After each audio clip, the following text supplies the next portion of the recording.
Pessoal, vamos falar sobre a situação na Ucrânia, o que teve aí de mudança nas últimas horas na linha de frente. Vamos falar sobre a questão da usina nuclear de Zaporizhia, que está uma confusão danada. Ontem a usina foi totalmente desligada. Vamos entender o que está acontecendo. É muito preocupante isso. Esse vídeo é o vídeo do dia 26 de agosto de 2022. E esse vídeo foi sugerido por Olá Cotinha, Tesla Boy e várias outras pessoas. Obrigado aí ao pessoal que sugeriu as notícias. Obrigado a você que está assistindo o nosso vídeo. Se você gosta do nosso conteúdo, por favor, deixe o seu like, se inscreva aqui no canal, né? Pois bem, vamos falar sobre como é que está a situação aqui. Não teve nenhuma grande mudança na linha de frente, e como a gente falou já em alguns vídeos, há algumas semanas isso tem acontecido, a Rússia não consegue avançar, sequer conseguiram tentar algum avanço aqui nessas últimas horas, então a situação continua mais ou menos a mesma que a gente tem aí já há várias semanas, né? O fato é que com esse uso da Ucrânia, da destruição de depósitos de munição, isso tem realmente tirado o ímpeto dos russos. Não só depósito de munição, como também centros de controle e comando, né? Como a gente viu aqui em Popasna, aqui na região de Bakhmut, quem estava conseguindo avançar aqui na região de Bakhmut era os mercenários do grupo Wagner. Depois que foi destruída o centro de comando e controle deles aqui, uma boa parte deles foi mandada para abraçar Satã. O resto que sobrou não tem conseguido avançar muito, né? Eles chegaram aqui nessa encruzilhada aqui, mas já chegaram aqui já fazem semanas já, e não conseguiram avançar mais do que isso, né? Ou seja, a estratégia ucraniana está funcionando, está reduzindo o ímpeto dos russos nesse avanço. Na verdade, a frente de batalha já está parada, e a expectativa agora é quando isso vai começar a reverter, ou seja, quando vai começar a contraofensiva ucraniana. Só falando, a gente falou sobre Popasna aqui, ontem teve um grande ataque nessa região aqui de Kadivka, que é num hotel chamado Hotel Donbás. Tá vendo esse hotel aqui? Aqui é onde estavam o centro de comando de uma unidade de paraquedistas russos que estava atuando nessa região aqui também. Então, mais uma unidade que foi atingida pelos ucranianos. Não era depósito de munição, era o centro de controle. Estima-se que haviam 200 paraquedistas nesse hotel aqui ocupado. E eles estão dizendo que poderiam ter até 200 paraquedistas mortos nesse ataque, né? Vamos ver se tem alguma novidade aí. Mas, de qualquer forma, é uma boa notícia. O mero fato de destruir o centro de controle deles já obriga eles a se reposicionarem, coisa e tal, já é mais um esforço que eles têm que fazer nessa ação, né? Bom, outra coisa que aconteceu ontem aqui foi um grande incêndio em Mariupol, mas não foi provocado pelos ucranianos não, tá? Parece que o problema de Mariupol é que está sem água lá. A cidade está sem água. E daí o que aconteceu? Um prédio pegou fogo e isso se transformou num grande incêndio. Tem bairros inteiros lá de Mariupol que estão pegando fogo nessa região, justamente porque você não tem água para combater o incêndio. Realmente uma situação muito triste lá nessa cidade, que já foi uma cidade tão bonita, né? Você vê as imagens de Mariupol antes da guerra, uma cidade muito bonita. Bom, finalmente temos imagens de satélite da ponte de Antonivka, né?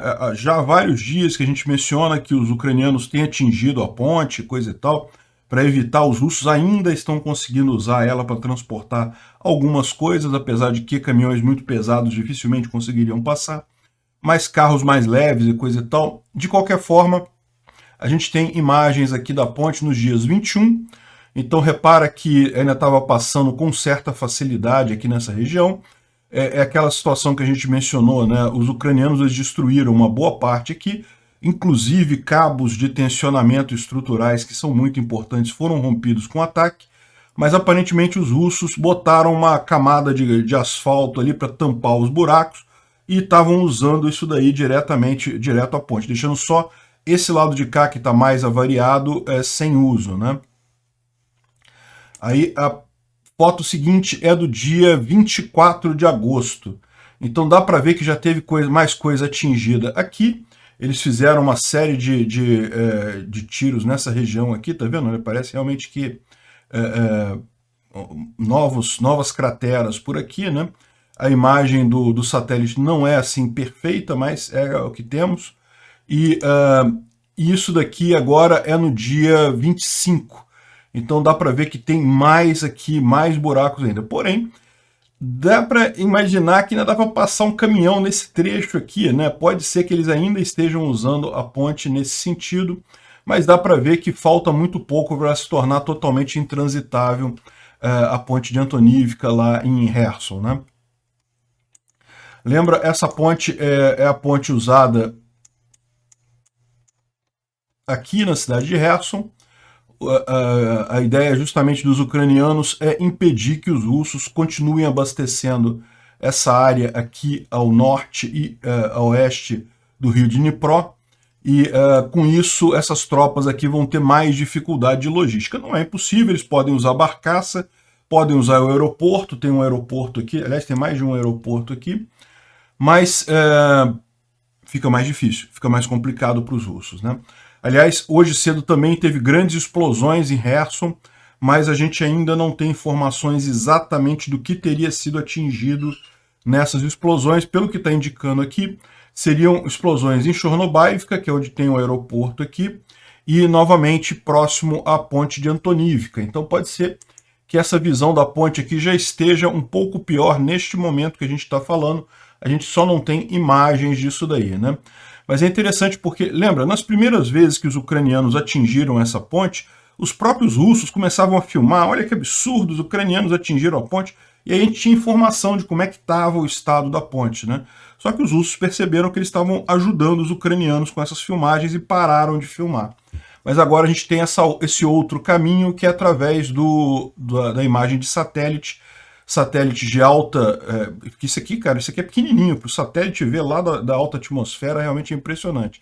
Mas temos essa saída agora para a gente saber em que estado está essa ponte de Antonívica, né?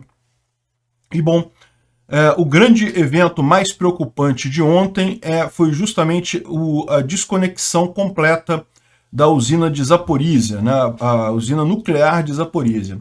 Essa usina ela tem dois problemas em termos do desligamento dela. O primeiro é o seguinte, é uma usina nuclear, então é uma coisa arriscada esse tipo de coisa, né? Você ter um acidente nisso daí é algo complicado. Vocês sabem, a Ucrânia é onde fica Chernobyl, que foi o maior acidente nuclear do mundo. Ok, essa usina aqui é uma usina muito mais moderna, muito mais segura do que Chernobyl, mas evidentemente deixar um monte de russo brincando com a usina não é uma coisa muito positiva, né? E o outro problema também é justamente a questão do inverno na Ucrânia, né? O inverno ainda está relativamente longe, lá as temperaturas começam a esfriar lá em setembro, mas você vê que não está tão longe assim, né? Setembro já é mês que vem, já é daqui a pouquinho. Então daqui a pouco já vai começar a esfriar um pouco as temperaturas, lá para novembro, dezembro, o inverno chega de verdade. E para a Ucrânia pode fazer falta, não só para a Ucrânia, mas como toda a Europa. Lembra, essa é a maior usina nuclear de toda a Europa, que mais produz eletricidade em toda a Europa.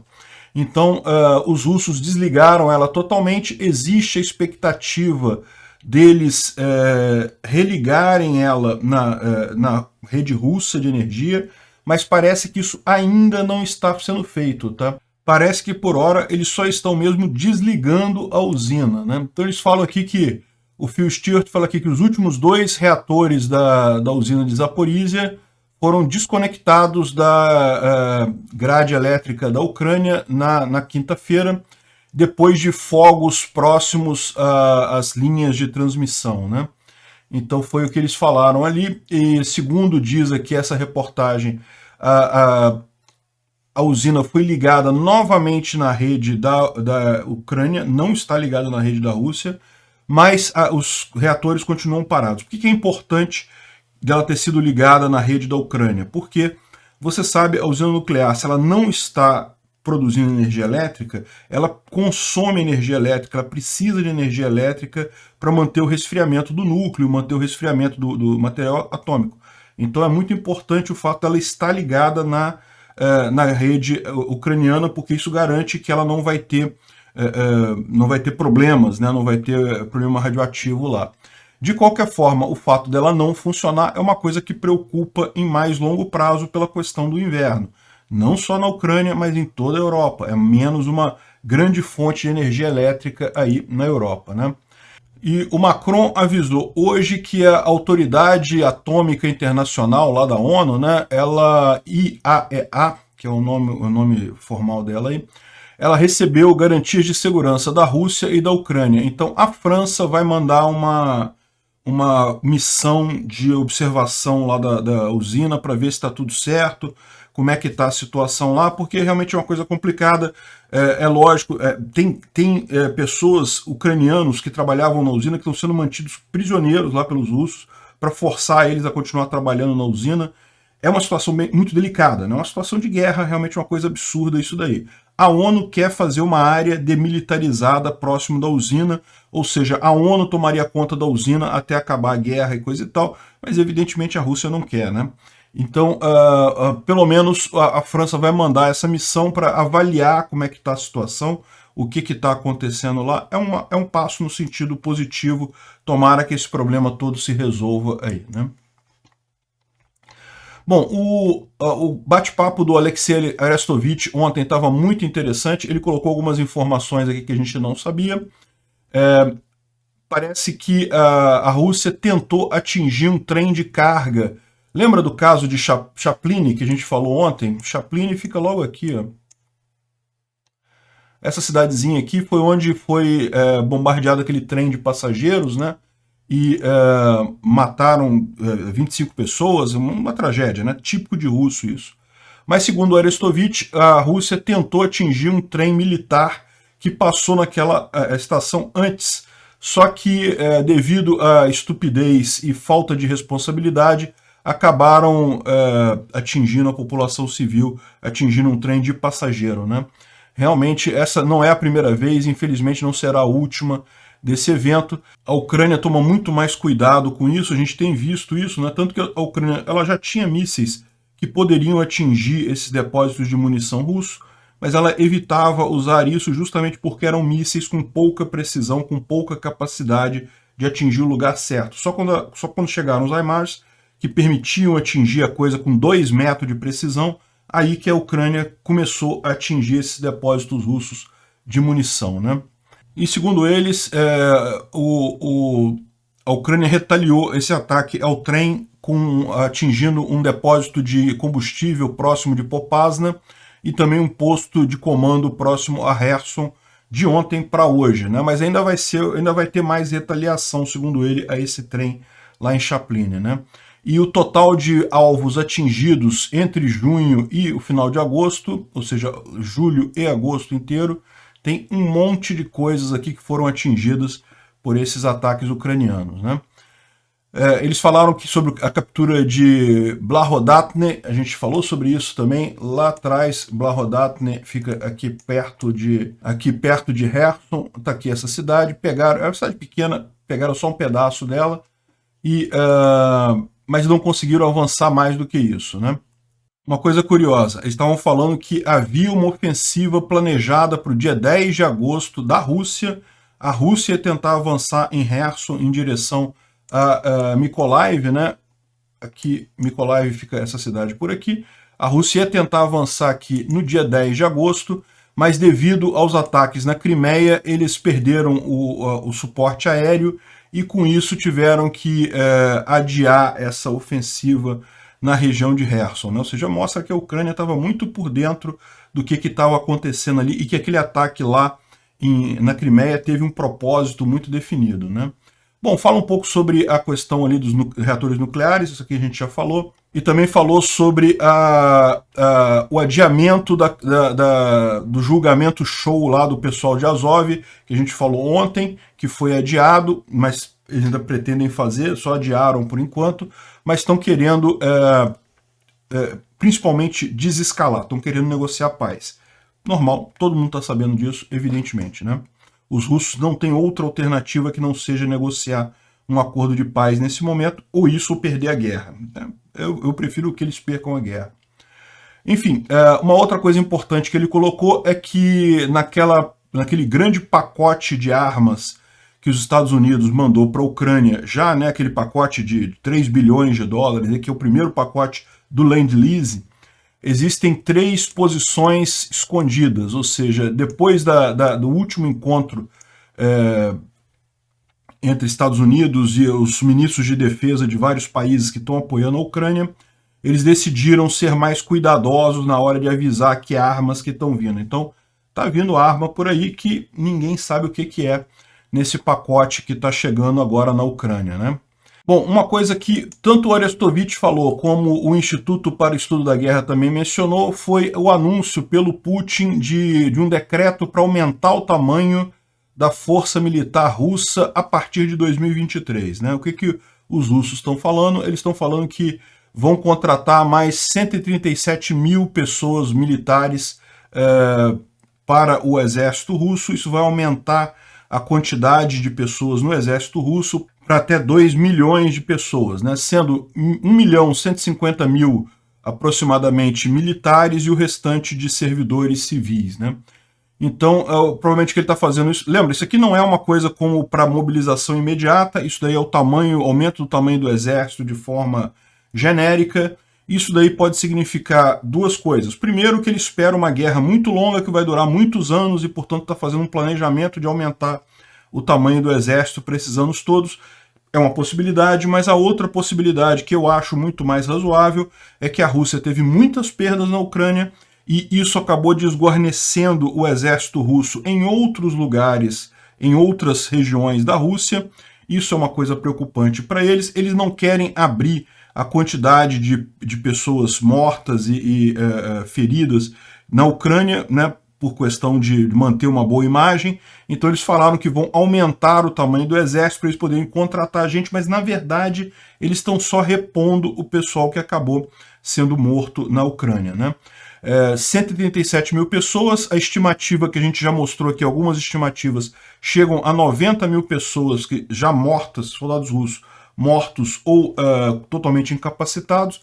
Então, basicamente, o que ele está fazendo aqui é repondo o que já morreu e dando mais alguma folga aí para os anos vindouros. Né? Então, eu não tomaria isso aqui como algo significativo. E, de qualquer forma, isso deve começar só em janeiro de 2023, não é algo imediato. Né? Aqui ele fala também sobre a planta de Zaporizhia, mas a gente já comentou sobre isso. Aqui é a mesma notícia, não vale a pena a gente falar mais. E esse update aqui da inteligência britânica é bem interessante isso daqui. Na verdade, a gente já falou sobre isso no vídeo de ontem, mas é curioso isso, que o ministro da Defesa russo, o Sergei Shoigu, falou lá na Organização de Cooperação de Xangai, Rússia, que a Rússia está diminuindo o ritmo da guerra para evitar problemas com civis, né? Evitar atingir os civis. Né? Muito engraçado isso daqui. Na verdade, o exército russo não está conseguindo avançar, inclusive há evidências que o Putin já demitiu 6 generais por não conseguirem fazer o exército russo avançar na Ucrânia. É realmente impressionante isso. Assim, isso daqui é mais uma curiosidade, esse aqui é mais um monumento lá na cidade de Riga, na Letônia, em que foi destruído aí mais um monumento em homenagem aos soviéticos e aos russos, que foi demolido por conta dessa guerra. Né? É aquele negócio, eu tenho uma posição sobre esse negócio de remover estátua e coisa e tal, eu acho que é uma coisa errada. Eu acho que você remover, por exemplo, como nos Estados Unidos, estavam querendo remover até estátuas dos pais fundadores americanos, porque eles tinham escravos, então tem que remover a estátua deles. Eu acho isso um erro. Agora, neste caso aqui, em que a gente está tendo uma guerra corrente, olha só, o Thomas Jefferson, ele não está mais atual entre a gente, não está mais fazendo diferença nenhuma hoje em dia, ele teve uma contribuição importante, ele era inclusive abolicionista, e o pessoal querendo tirar a estátua dele porque ele tinha escravos na época, é um absurdo isso. Agora, nesse caso aqui, eu acho que é diferente. A gente está vivendo uma guerra, a Rússia está claramente tentando reviver a época soviética, e nesse caso eu acho que é importante mesmo mostrar desprezo pelo que foi a União Soviética, a ditadura comunista nesses países. Né? Outra coisa curiosa, o pessoal está dizendo que os russos estão comprando no AliExpress uma capinha de passaporte com símbolo da Ucrânia, porque, segundo eles, isso faz com que eles sejam aceitos mais facilmente nos aeroportos da Europa. Então eles pegam o passaporte russo, mas botam na capinha com a coisa da Ucrânia, e para isso eles conseguem andar na Europa de forma a não sofrer censura, não sofrer preconceito e coisa e tal, né? Para você ver que nível chegaram os russos, estão tendo que esconder o próprio passaporte, fingir que são ucranianos para conseguirem ser bem recebidos na Europa, né? Está mais do que na hora de acabar com isso de uma vez e simplesmente proibir russos na Europa. Tem 2 artigos aqui muito interessantes sobre espionagens do FSB, da GRU, esse tipo de coisa, muito interessante mesmo. Esse caso aqui foi um espião que se entregou, ele fazia parte da equipe do Navalny, mas na verdade trabalhava como informante para o FSB, né? E ele explica como é que lá na Rússia é tudo assim, todos os partidos políticos são infestados de informantes do FSB. A gente já explicou aqui que a Rússia ela vive uma pseudo-democracia, que na verdade não tem partidos de oposição lá. Até os partidos de oposição lá respondem ao Putin. Então eles criaram um simulacro de democracia, que você pode votar no partido do Putin lá e pode votar nesse outro aqui, a União Russa, o partido do Putin, pode votar nesse outro aqui ou nesse outro aqui, mas todo mundo ali é comandado pelo Putin de qualquer forma. Então não faz muita diferença no final das contas. E mesmo os partidos que são de oposição mesmo, como por exemplo do Navalny, que não está controlado pelo Putin, mesmo nesse caso o FSB infiltra o partido completamente, de forma que o Kremlin fica sabendo de tudo que acontece ali, né? E lógico, isso não é só na Rússia, né? O outro caso foi justamente dessa espiã russa que foi identificada na Itália. Aí falam sobre o nome dela aqui, como é que ela conseguiu galgar, digamos, postos na estrutura social italiana. Ela era uma socialite lá em Naples, né? Em Nápoles. Então, ou seja, ela virou uma socialite lá na região e coisa e tal, fazia parte do Lions Club e coisa e tal, e era espiã russa. E daí conta a história dela aqui, como é que ela foi descoberta. Entre outras coisas, uma dica que eles dão aqui bem interessante é que os passaportes na Rússia para o serviço secreto são emitidos em lotes. Então, quando você vê passaportes de um espião, quando um deles é desmascarado, você vê os passaportes com numeração próxima àquele, tipicamente também são espiões, né? É curioso essa história, realmente uma falha enorme nisso daí. Mais um artigo muito interessante. Quando ela foi descoberta, ela tentou se fazer passar por peruana. Então ela tentou obter a nacionalidade peruana para usar passaporte do Peru. Só que aí ela disse que tinha sido batizada numa igreja em Calau, só que ela teria sido batizada em 1978 e a igreja foi construída em 1987, né? Pequeno detalhe aí que aí pegaram ela, as autoridades peruanas não levaram a sério o registro dela, ela não conseguiu isso, né? Mas é impressionante o quanto que ela conseguiu de destaque lá na sociedade italiana como uma espiã. Eu fico me perguntando quantos outros não existem por aí, né? Bom, muitos russos pararam de assistir televisão por conta da propaganda pró-guerra do Putin. É aquilo que eu falo, na era da informação descentralizada, meu amigo, não tem jeito, as pessoas vão percebendo a mentira. Essas mentiras de televisão aberta ficam cada vez mais óbvias para as pessoas e, no final das contas, perdem o efeito. Esse poder que a televisão já teve uma vez de influenciar corações e mentes das pessoas desapareceu. O Putin está achando que está abafando com essa propaganda pró-Rússia. Não, ninguém está levando muito a sério. Não pode até ter dado um gás no início, mas o pessoal não está levando tanto a sério assim não, né? Isso aqui é muito engraçado, né? Isso aqui é a câmera da lojinha de conveniência da usina de Chernobyl, né?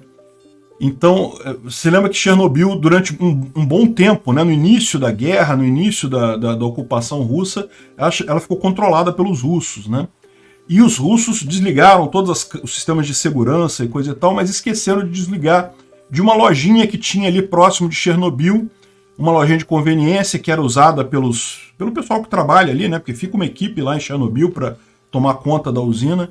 E com isso, através dessa câmera da lojinha, os ucranianos tiveram, durante todo o período que os russos estavam lá, os ucranianos tiveram a visão de toda a movimentação que eles fizeram em Chernobyl. Realmente curioso, né? Houve uma interceptação de aviões russos por caças da OTAN, né? Os russos invadiram o espaço aéreo da OTAN, certamente para testar. Eles fazem esse tipo de coisa, de tempos em tempos testam para ver a capacidade, coisa e tal, mas isso daí não vai dar em nada não. Os russos sabem que não podem, não tem chance nenhuma contra a OTAN. E, finalmente, olha que coisa vergonhosa, eu sinceramente me sinto envergonhado com isso. Rússia agradece ao Brasil por neutralidade na guerra da Ucrânia. Imagina a seguinte situação, tu tá passando na rua e tu vê um cara estuprando uma mulher na rua e tu passa quieto, nem olha, vira pro lado assim, aí depois o cara vira pra você, não, valeu aí por não ter me incomodado lá, tá, quando eu tava estuprando a pessoa ali, obrigado por não ter me incomodado lá, né? É essa situação que eu sinto, essa vergonha que eu sinto de ser brasileiro por causa da posição do Brasil nessa guerra. Não, entrar em guerra não vai entrar, não tem necessidade, mas fazer sanção, criticar publicamente, deixar claro que é errado um país invadir outro, isso é o mínimo do mínimo que se esperava do governo brasileiro. Decretar claramente, falar claramente que isso é errado. Não se faz esse tipo de coisa. Obrigado por assistir o vídeo até o final. Além de curtir, compartilhar e se inscrever no canal, considere se tornar patrocinador com valores a partir de R$ 1,99. Clique no botão Seja Membro abaixo para saber as condições e vantagens de patrocinar o canal. Mais informações sobre o nosso projeto, visite nossos sites indicados na tela.